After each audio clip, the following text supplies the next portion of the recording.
Hello everybody, so through this session we will discuss our next story of our supplementary reader, that is Footprints Without Feet, chapter number 5. However, the setting of the story is London, the middle of the city, London only, where two boys they are totally surprised to see that fresh imprints of muddy bare feet are there on the steps of a house, and they were totally surprised that from where these fresh muddy imprints were there, and what was a bare feet man doing there, and where was the man even, because the impressions, the imprints were so fresh.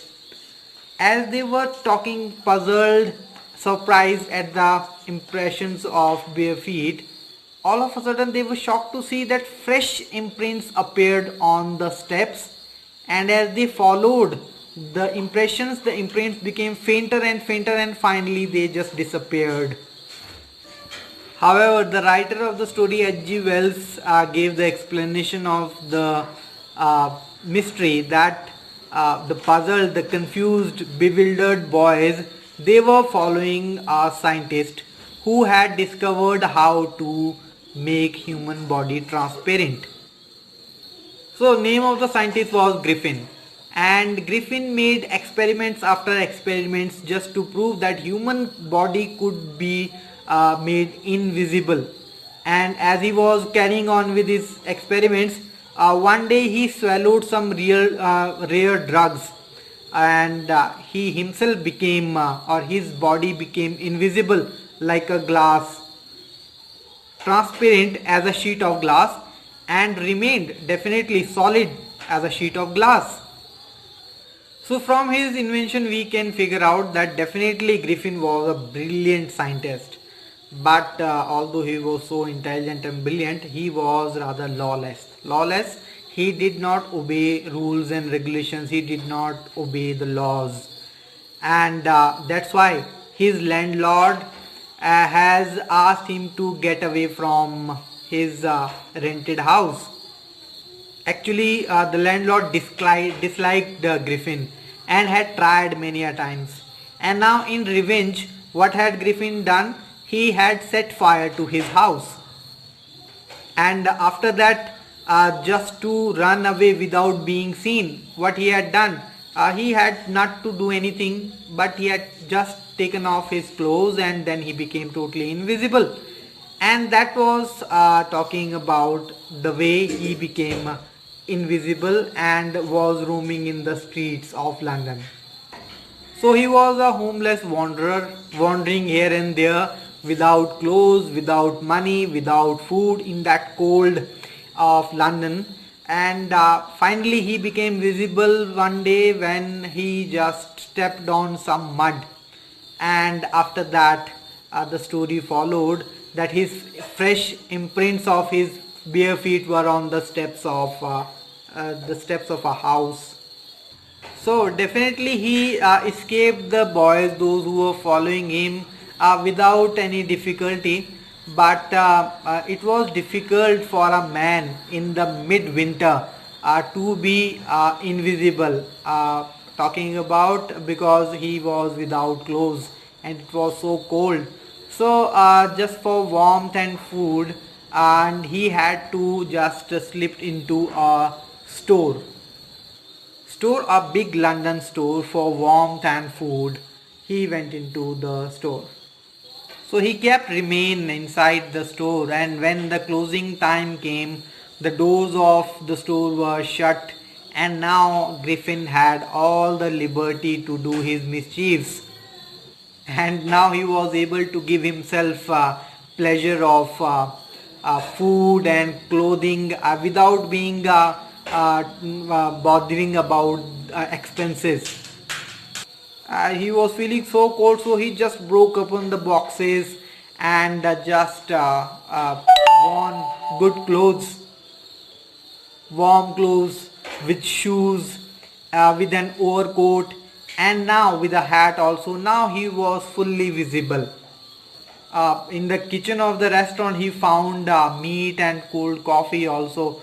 So he ate to his fill. So hungry he was, and after the meal he had sweets, and then he enjoyed with the sips of wine also. And as he was so tired, so he slept on the piles of quilts. So as he was troubled for many days, he was not able to get up on time, and he was able to get up on that time only when assistants of the store were already arrived there. Now when he saw that couple of two of the guards and assistants approaching towards him, he then out of fear only, in panic only, he just ran away from there, and but was not able to run faster even.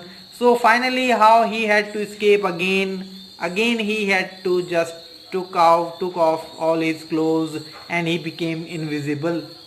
So definitely he was able to free himself, but was totally without clothes, without naked in that January chill cold, and that was difficult for him.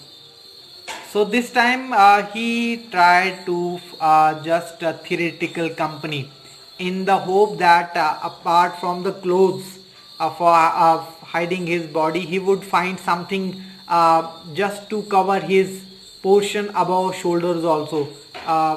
So he entered into a theoretical company. So he directly went to the Drury Lane only, which was the center of the theoretical world. So as he reached there, he found a suitable shop, and he went upstairs without being seen. Definitely he was totally invisible. And after some time he came down with having proper clothes, and having were talking about bandages around his face, along with dark glasses, false nose, and big bushy side whiskers, and a large hat. So now he was totally visible. So from there, without being seen, what did he do? He hit the shopkeeper from behind, and he robbed the person also. Whatever money he could grab from there, he took that also, and then ran away from there. So he found that it will not be easy and safe to stay in London only, because it's so crowded also there, and he could be found there.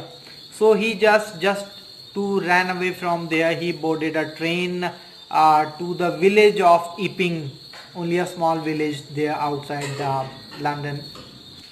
And after reaching the village Epping, he booked their 2 rooms in a small inn.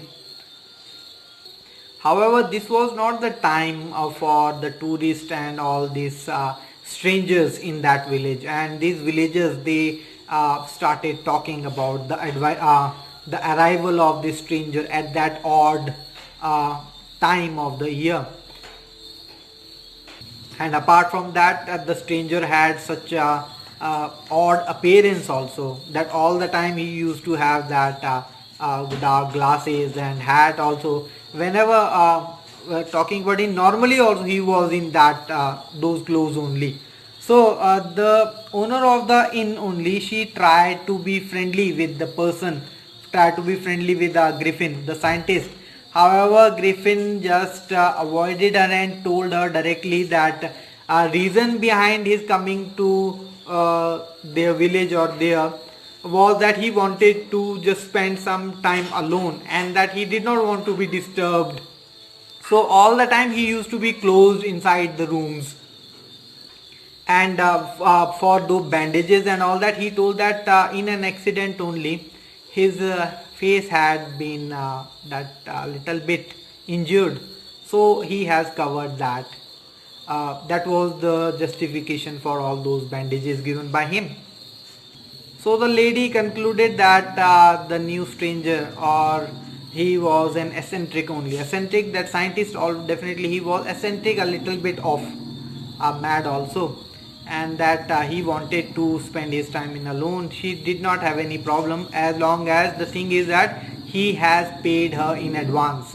So what she wanted money only, and that Griffin had paid her. So she had after that no problem whether he would stay there inside rooms only. So this was all about the first part of our video about the chapter footprints without feet. We will continue